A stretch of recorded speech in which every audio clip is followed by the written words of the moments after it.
तुम तो छुपे हुए ही ठीक हो। तुम्हारी कहानियां अगर शहरी जानवरों तक पहुंच गईं, तो वे कुत्तों की तरह उन पर टूट पड़ेंगे। अरे गिद्ध हैं गिद्ध, नोच खाएंगे। ये तो तुम्हारी नम्रता है कि तुमने अपने रत्नों को गांव की झीनी धूल से ढक रखा है।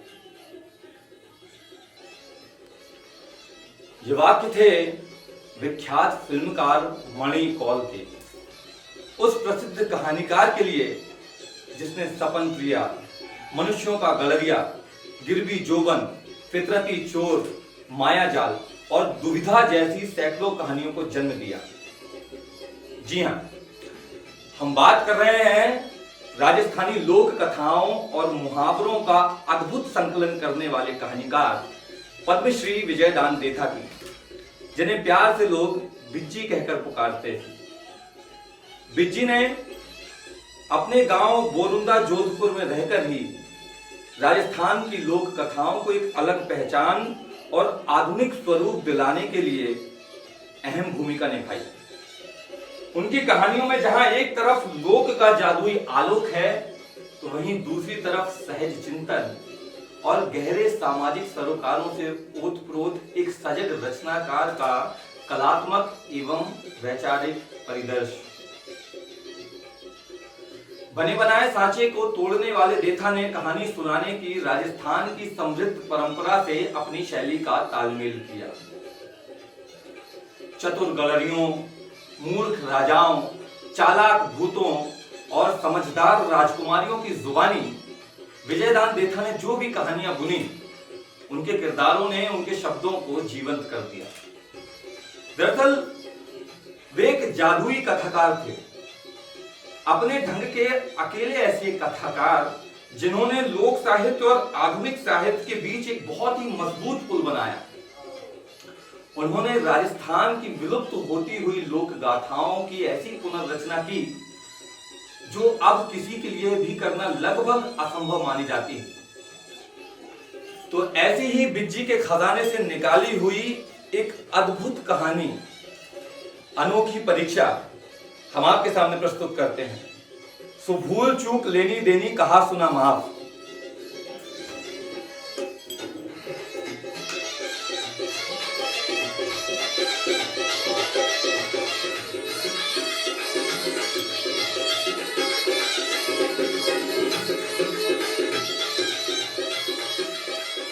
तो मानुष की देह विधाता ने गढ़ी, पर उसके मन की जांच कब किसे पड़ी। वह पल में हाथी पल में मक्खी, मन की चाशनी किसने चखी। पल में बादल पल में मोर, पल में राजा पल में चोर, पल में निर्मल पल में पापी, कौन जाने उसकी आपाधापी। पल में सूरज पल में सागर, कैसा यह चंचल नटनागर। तो घट घट का वासी कुदरत की अमानत में किसी के साथ पक्षपात न रखे कि बरसों पुरानी बात है, दिन ढलने पर रात है। एक था औघड़ महात्मा संत, सीधा साधा और विचित्र जिसका पंथ। आंखें मूंद बेधड़क आए और जाए, बस्ती से मांग मुंह गोचरी पाए।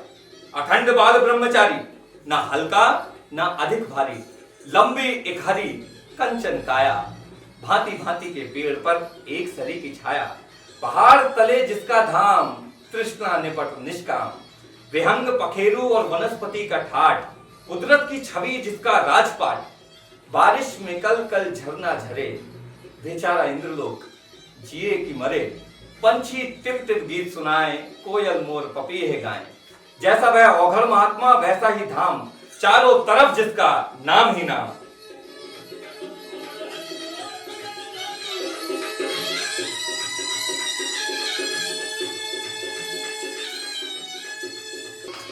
तो एक था औघड़ महात्मा, मनमौजी और नीम पागल। इच्छा होती तो उगते सूरज के सामने आके बंद करके 7 बार जल चढ़ाता, नहीं तो उसी की रोशनी पर 7 मुट्ठी धूल उछाल देता। कभी माला जपने बैठता तो 7 दिन और 7 रातों तक उठता ही नहीं, और कभी माला के मन के तोड़कर घूरे के हवाले कर देता। कभी कहता कि मनुष्य योनि में जन्म लेने के बावजूद वह किसी गधे की जिंदगी जी रहा है, और कभी बड़ी बड़ी डींगे हाँकता कि मुझसे बड़ा संत ना तो कोई जन्मा है, ना ही कभी कोई जन्मेगा। कई बार मौन व्रत धारण कर लेता तो होठ तक नहीं खोलता, और कभी मां बहन की इतनी भद्दी गालियां निकालता कि रुकने का नाम ही नहीं। फिर भी उसके प्रति भक्ति भाव में कोई खामी नहीं पड़ी। चरणों में शीश नवाकर दंडवत करने की परस्पर होड़ सी मच जाती। सब लोग उसके चरणों में आने के लिए तड़पते रहते। शिष्य बनने के लिए लोग बाग उसकी खूब सेवा बंदगी करते, पांव पकड़ते, लेकिन एक बार मना करने पर वह अंत तक अड़ा रहता। क्या है कि वो किसी को भी आसानी से शिष्य नहीं बनाना चाहता था। आंखें तरेर कर कहता कि स्वयं भगवान भी अगर शिष्य बनने के लिए हाथ जोड़े तब भी नहीं मानू। गुरु बनना सरल है पर शिष्य बनना बेहद कठिन तपस्या है। और कई बार तो राह चलते व्यक्ति को बुला लेता अपने पास और जबरदस्ती उसे अपना शिष्य बना लेता। एक बार एक छोटे से गांव के नवयुवक उसके पास आए। महात्मा ने उन्हें धुतकारते हुए भगा दिया। महात्मा ने कहा, मैं एक बड़े से बड़े शहर से भी एक साथ 2 शिष्य नहीं बनाता, फिर एक दिन के बराबर गांव से भले 2 चेले क्यों कर बनाऊं?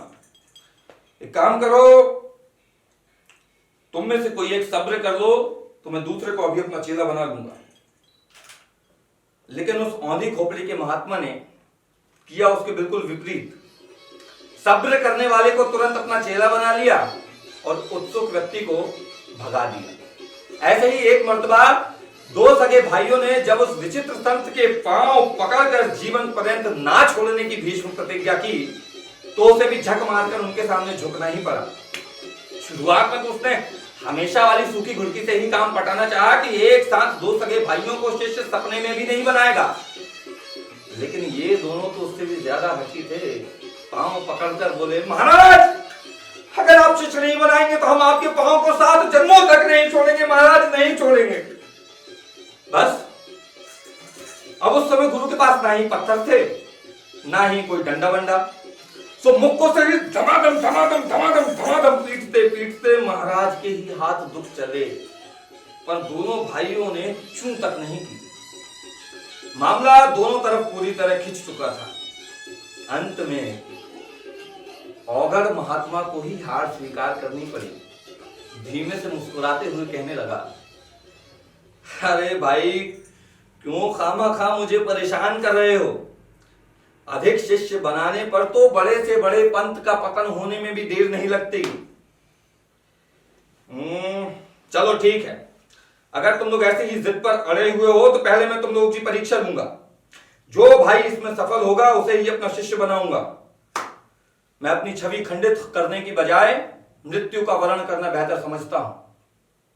बस औगड़ महात्मा के श्रीमुख से पहली बार मुनासिब बात सुनते ही दोनों भाइयों ने तत्काल उसके पांव छोड़ दिए और हाथ जोड़कर अरदास की, महाराज आपकी जो भी आज्ञा है उसकी अनुपालना में ही हमारे जीवन की सार्थकता है।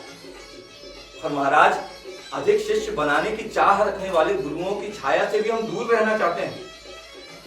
तब महात्मा ने सहज होते हुए आदेश दिया कि जाओ अपने गांव जाकर 2 बड़े बड़े बकरे और साथ में 2 तीखी धार वाली तलवारें लेकर आओ और किसी ऐसी एकांत जगह पर जाकर उनकी बलि दो जहां पर ना कोई देखने वाला हो और ना कोई सुनने वाला। किसी को भी इस गुप्त बलि की भनक ना पड़े, समझे? नहीं तो हरगिज शिष्य नहीं बनाऊंगा, चाहे मेरे पैरों पर सिर पटक पटक कर अपने प्राण ही क्यों न दे दो। जाओ।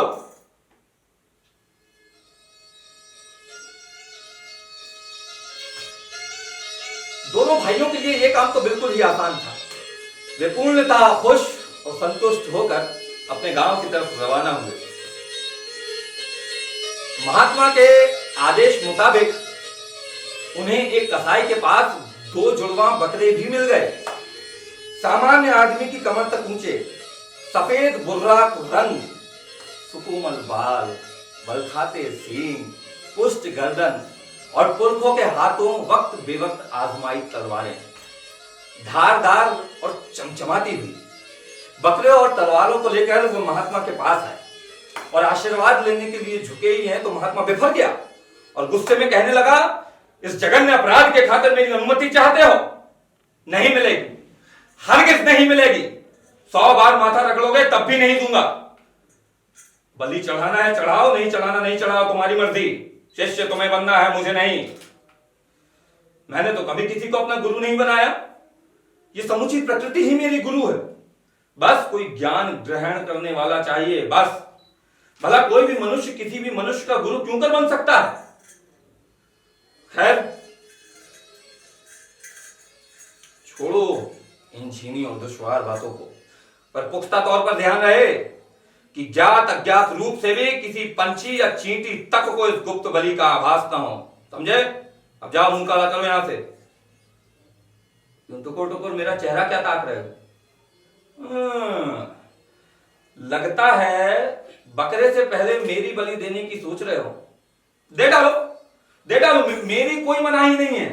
कम से कम गुरु बनने का झंझट तो मिटे, मेरे प्रति लोगों की गलत फहमियां तो दूर हो।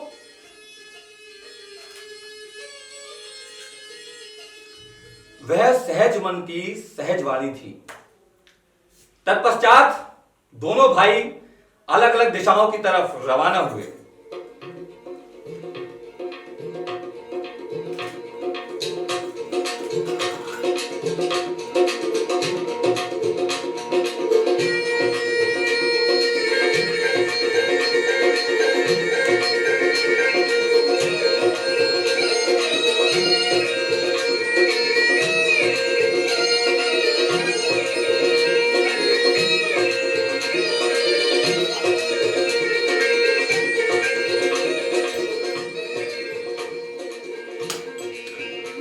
संयोग की मेहर माया ऐसी कि बड़े भाई का काम तो थोड़ी ही दूर जाने पर सलट गया।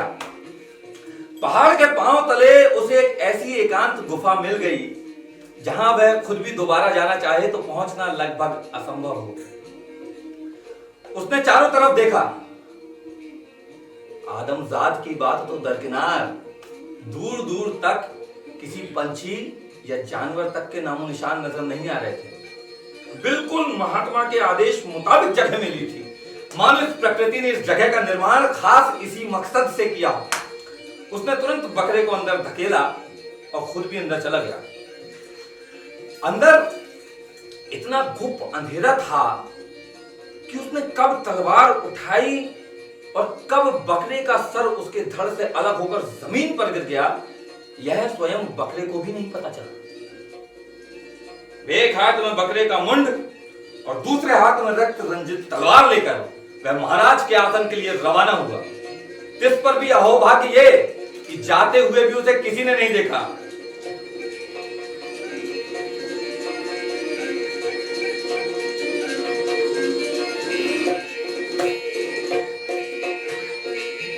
महात्मा के पास पहुंचते ही महात्मा ने उसकी पीठ थपथपाकर उसे अपने बाजू में बिठाया। बड़े भाई के दिल में मानो चेले बनने की आकांक्षा फड़फड़ाने लगी।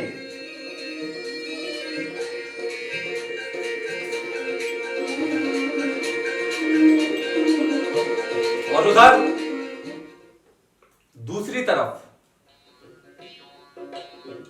छोटा भाई तो निपट बोलम ही निकला। जिस किसी निर्जन स्थान पर बकरे की मुंडी काटने के लिए आगे बढ़ता, तलवार वाला हाथ कपकपाने लगता।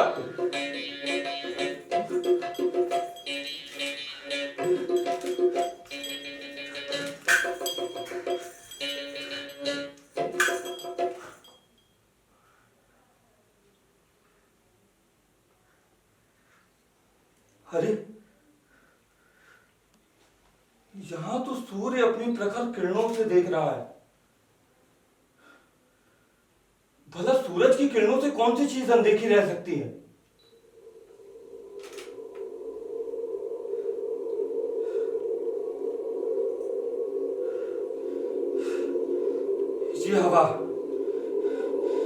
ये हवा भी आंखें फाड़ फाड़ कर बकरे और तलवार को देख रही है।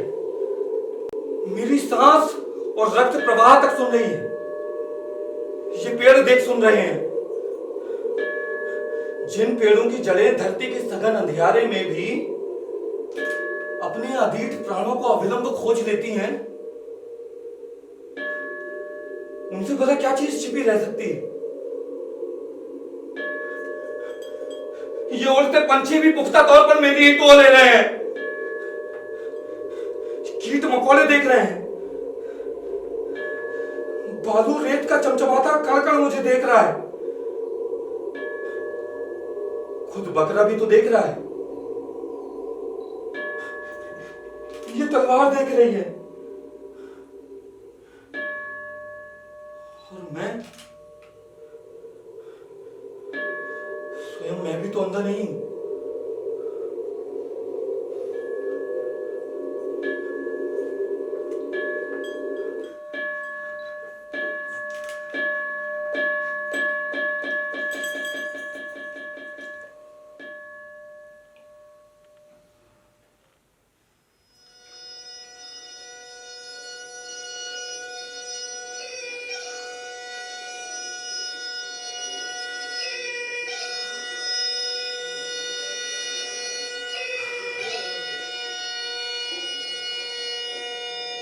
छोटा भाई तो अजीब ही उलझन में फंस गया। चारों तरफ भटकता 3 दिन और 3 रातों तक चक्कर लगाता रहा। फिर भी उसे ऐसी एक भी जगह नहीं मिली जो उसके उस कृत्य को ना देख सके। रात का अंधेरा भी आंखें टमकारते देखे बिना नहीं मानता। तिस पर उसकी 2 नहीं, असंख्य आंखें हैं। जगमगाते जुगनू भी देखे बगैर नहीं रहते। जो ही बकरे की मुंडी काटने के लिए आगे बढ़ता तो राम जाने पत्थरों पर भी आंखें उगाती। बकरे और तलवार को देखने के लिए दमकने लगती। और तो और तालाब के किनारे एक के बाद एक लहरें भी उस कृत्य को देखने और सुनने के लिए मचल उठती।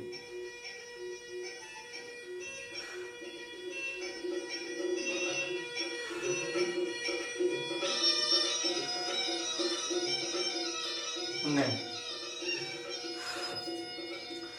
अब महात्मा मुझे शिष्य ना भी बनाए तो कोई बात नहीं, पर मुझसे यह काम सपने में भी नहीं हो सकता। अरे सपने की आंखें तो पहाड़ और समुद्र के आर पार तक देख लेती हैं, उनसे कुछ छुपा नहीं रहता। अरे ब्रह्मांड के परे भी उनसे कुछ गोपनीय नहीं है।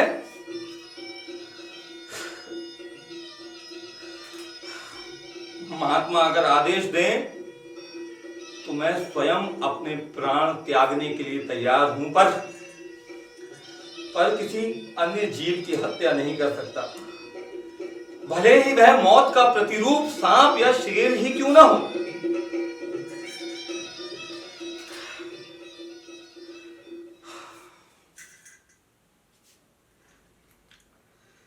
आखिर बुरी तरह परेशान और भीतर से शत विक्षत होकर वह महाराज के आसन पहुंचा।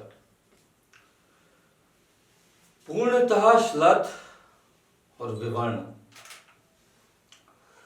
मानो किसी बीमारी या किसी अनशन से उठकर आया हो। बकरे और तलवार दोनों की जिम्मेवारी से मुक्त होकर रिरियाते हुए कहने लगा,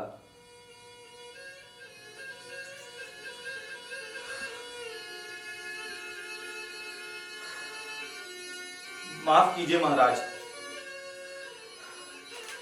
पर इस शर्त पे मुझे आपका चेला बनने की कतई इच्छा नहीं है। हर इतनी बड़ी जीवंत दुनिया में मुझे एक भी ऐसी गुप्त जगह नहीं मिली जहां मुझे या इस तलवार को या इस बकरे को, जहां ना कोई देखता हो और ना कोई सुनता हो, बल्कि धरती से भी ऊपर उस ब्रह्मांड में भी मुझे ऐसी कोई जगह नजर नहीं आती जो मेरे इस कृत्य को ना देख सके और ना सुन सके।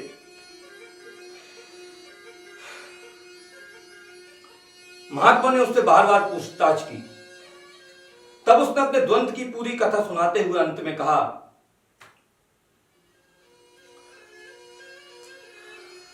मान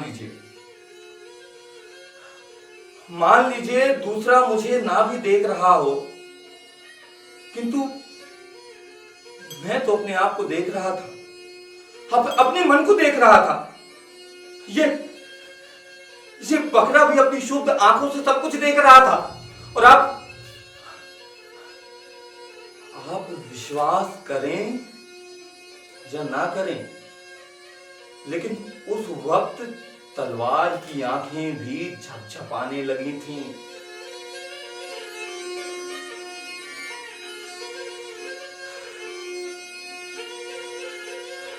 मैंने निश्चय कर लिया है, यदि मुझे किसी का चेला बनना है तो अपनी शर्तों पर ही बनूंगा, किसी की हिदायत से नहीं। और माफ कीजिएगा, पर ऐसे चेला बनाने वाले गुरु की भी क्या अहमियत है। तब उस महात्मा ने छोटे भाई के चरण स्पर्श करते हुए कहा, तुझे किसी का भी चेला बनने की कोई आवश्यकता नहीं। और आज तो मेरी अंतिम साध भी पूरी हुई। जिस गुरु की तलाश थी वह तो मुझे अनजाने ही मिल गया, और उधर तेरे बड़े भाई की तरह अगर 1000 चेले मिल भी जाएं तो किस काम के, उल्टे पंथ और गुरु की गरिमा ही घटाएंगे। मोको कहाँ ढूंढे रे बंदे, मोको कहाँ ढूंढे रे बंदे, मोको कहाँ ढूंढे रे बंदे, मैं तो तेरे पास मेरे, मोको कहाँ ढूंढे। आखिर मनुष्य गुरु बनाता ही क्यों? शायद उस परम सत्य तक पहुंचने के लिए, उसको समझने के लिए, जिसे वह अकेला भी प्राप्त कर सकता है, लेकिन गुरु के रूप में चुनता है एक साधन। गुरु ज्ञानी हुआ तो बेड़ा पार, वरना घंटाधार। कबीर की इन पंक्तियों में वह परम सत्य खुद ही अपना पता बता रहा है। सुनिए। ना सूरत में ना मूरत में, ना सूरत में ना मूरत में, ना मूरत में ना मूरत में, ना एकांत निवास मेरे, ना एकांत निवास मेरे।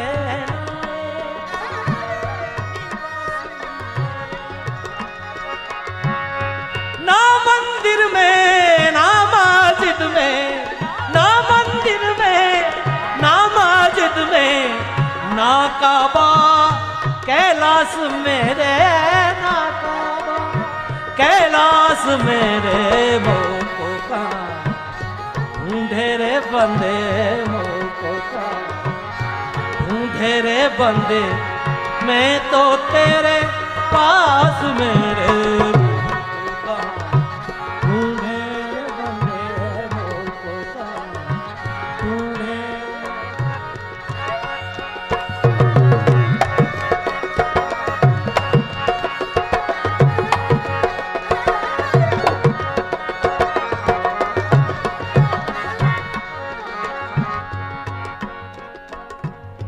ना में जप में ना में तप में, ना में जप में ना में तप में, ना में जप में ना में तप में, ना में व्रत उपास मेरे, ना में व्रत उपास